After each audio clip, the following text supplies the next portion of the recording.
How's it going, my experimental bakers? Welcome back to another video. Today we're making a unique cheesy stuffed flatbread. So let's get in the kitchen, let me show you how it's done. Flatbreads are wonderfully easy to make and can be extremely delicious. They're probably the first type of bread humans ever made, and many tasty variations have been created over the ages. From basic plain old school flatbreads to delicious cheesy stuffed abominations like the one you're looking at right now. It's been a while since I've made any additions to the flatbread playlist, and I was craving something new. So I opened up my fridge, saw a bunch of ingredients in there, and decided to throw them all together. And it turned out super nice. So let's get on with it. Let me tell you how I made these bad boys so you can make your own. For the dough, we'll need some white bread flour, yeast, salt, and some yogurt. We'll need some oil for cooking the flatbreads. I'm using sunflower oil, but you can use any oil that you like. For the filling, I'll be using some cheese, ham, spring onions, and garlic. The cheese that I'm using is Gouda or Gouda or Gouda, call it what you want. As for the meat, it's a Bavarian smoked ham. You can use any combination of meat and cheese that you like. As long as the ingredients are not too wet, it'll work. Just make sure you grate everything and cut everything nice and small, as we don't want the filling poking out through the dough. Once all the ingredients are prepared, combine them in a large bowl and mash them all together. You want to make a nice and uniform mix out of it, and your hand will probably be the best tool for the job. I guess you could also use a food processor, but that will just give you more washing up to do. Okay, once the mix is nice and cohesive, weigh it and then divide it into 5 equal pieces and shape them into round balls. Then cover them up, leave them in the fridge for later until we need them. When it comes to equipment, we'll need a bowl, scales, a dough scraper, a temperature probe, a grater, which you already saw me using, and of course we'll need a rolling pin for rolling out the flatbreads, and we'll need a pan for cooking. A non-stick frying pan will be best for this job. Okay, with all that out the way, let's get to it. Let's start making this dough. My kitchen was around 22 degrees Celsius or 72 degrees Fahrenheit, so I left the yogurt to sit out at room temperature for a while. I'm not worried about making this dough too cool, because I will be fermenting at room temperature, for once. There are a few reasons why I decided to use yogurt in this recipe. Yogurt can be a great water replacement for many recipes. Its acidity has a tightening effect on the gluten, which can allow us to add an unreasonable amount of yogurt to our bread dough. In fact, this dough contains more yogurt than flour. Yogurt also contains fat, which makes it a great 2-for-1 ingredient. And it also adds a nice flavor to our bread. If you haven't tried using yogurt in your bread dough yet, you will be pleasantly surprised, trust me. To make the dough, combine the yogurt, the yeast and the salt, give them a quick mix to dissolve the salt and yeast, then add the bread flour, grab a dough scraper and mix it to a dough. It will be slightly sticky, but that's totally normal. My dough turned out a little bit cool, I'll just ferment it for longer. Bulk fermentation will take an hour and a half to 2 hours, depending on the temperature of your dough. Since my dough was cooler, it took me 2 hours. But regardless of how long you ferment it, the dough needs to be folded halfway through bulk fermentation. It is a little bit sticky, so you want to dust it with flour. Release it from the bowl, place it out on the table with the smooth side down, then flatten it out, fold the edge over the middle, go around in a circle until reach point where you started, then flip it smooth side up again, tighten it against the table, and that's your fold done. Place the dough back into the bowl, cover it up, leave it to finish bulk fermentation.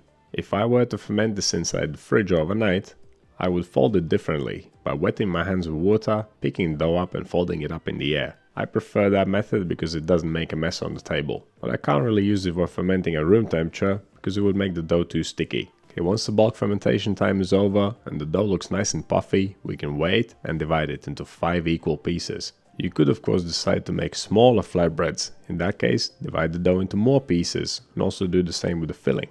To shape the dough ball, take a piece of dough, flatten it out, and repeat the same fold as you performed earlier. Fold the dough whilst going around in a circle. Once it's nice and tight, flip it smooth side up again and tighten it against the table.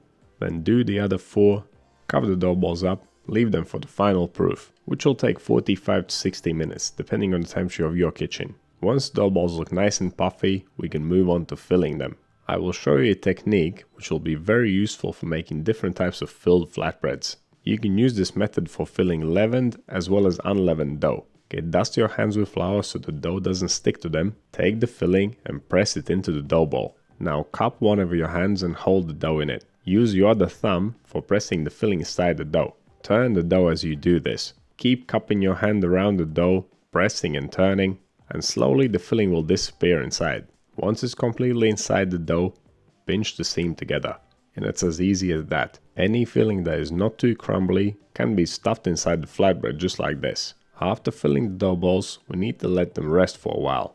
Right now the gluten is a little bit too tight. It'll be difficult to roll them out. Also my filling just came out of the fridge, so that's a little bit too hard as well. We'll cover these things up, leave them to rest for around 30 minutes. I know we just did the final proof, I guess we could call this the second final proof.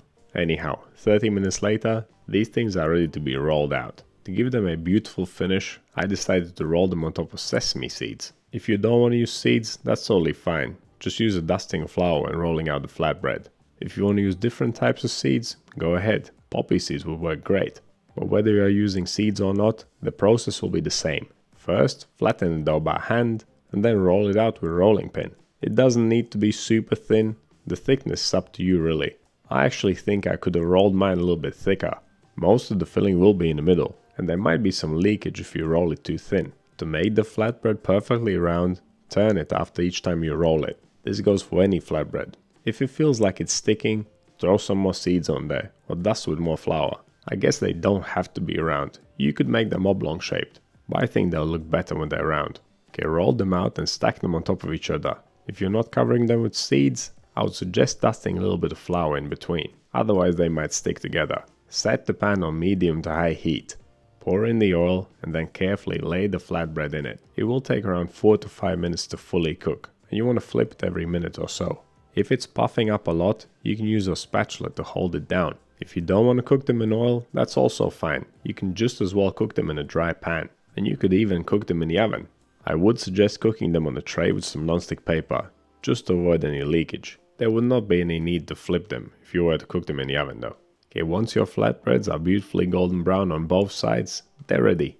Stack them up on top of each other, leave them to cool down. And there you have it. That's how you make delicious cheesy stuffed flatbreads with ham, spring onions and garlic, and a beautiful and delicious sesame seed coating. I would call this a great beer snack. It's salty, greasy and cheesy, and you definitely don't want to eat too many of these delicious things. One of these flatbreads per person will be more than enough. They are super rich, but it is difficult to stop eating them though. If you're into flatbreads and you want to find more delicious recipes, head over to the flatbread playlist right here on my channel. There's a bunch of recipes in there to keep you busy. Some of them are healthier than others, but all of them are super tasty. So do you think this cheesy stuffed flatbread recipe, have you tried something like this before? Have you tried any of my other flatbread recipes from my flatbread playlist? Let me know down in the comments. If you want to see more videos like this one, click over here. Subscribe to the channel, click right here. But that's all I have for you today. Thank you so much for watching, and I'll see you in the next one.